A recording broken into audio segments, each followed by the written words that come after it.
एक बात अपनी जिंदगी में उतार कर रखना कि जिससे तुमने विवाह करा है, जिसके साथ तुम्हारी शादी हुई है, जिसके साथ में तुम्हारा मंगल विवाह हुआ है, जिसके साथ तुम्हारी शादी हुई है, पाणी ग्रहण संस्कार हुआ है, विवाह हुआ है, वो प्रयास करती है कि कभी अपशब्द ना बोले।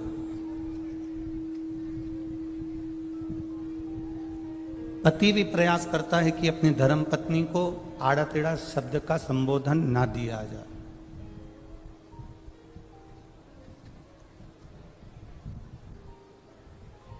कोई ऐसा शब्द ना बोला जाए जिससे पति की वाणी का बुरा पत्नी को लगे या पत्नी की वाणी का बुरा पति को लगे।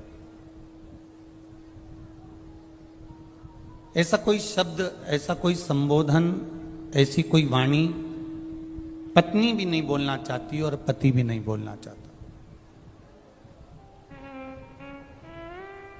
हमने एक बात पहले की कथा में कही है, अगर आपके स्मरण में होगी तो आप लोगों ने अगर सुना होगा, अगर आस्था चैनल पर आप कथा सुनते होगे तो आपके स्मरण में होगी।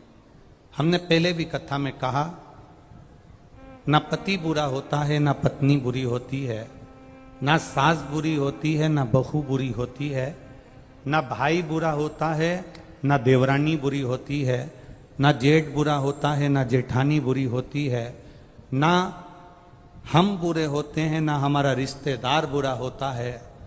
एक समय ऐसा हो जाता है जो हर एक व्यक्ति से बुराई उत्पन्न करा देता है। उस समय को हमें टाल देना।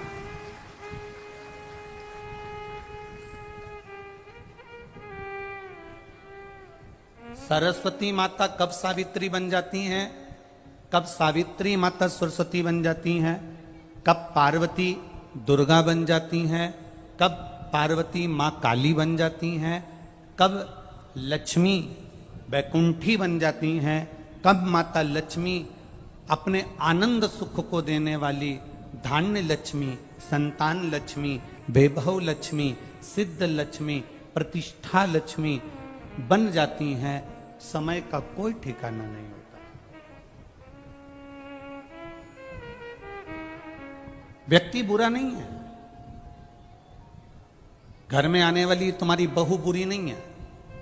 बहू कभी जिंदगी में बुरी नहीं होती। अगर बुरी होती तो वो तुम्हारे बेटे से शादी नहीं करती, पहले ही मना कर देती कि मेरे को इससे शादी नहीं करना। बुरी नहीं है, बहू बुरी नहीं है, सास बुरी नहीं है। सास अगर बुरी होती तो अपनी रकम को तुड़वाकर, अपने जेवर को तुड़वाकर बहू के लिए रकम नहीं बनवाती, बहू के लिए जेवर नहीं बनवाती। बहू बुरी नहीं है, सास बुरी नहीं है, पति बुरा नहीं है।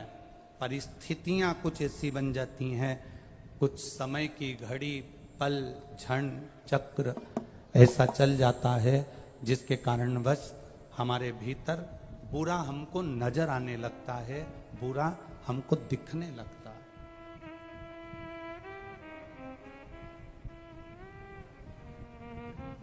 और जब हमको बुरा दिखने लगता है, जब हमको बुरा नजर आने लगता है, जब हमको बुरा सम्मुख में नजर आने लगता है, तो फिर हमारे यहां पर हमें अच्छा उसका बिल्कुल नजर ही नहीं आता। कुछ समय की गणना है।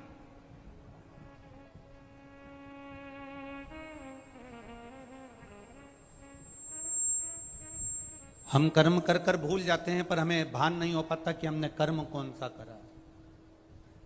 एक प्रसंग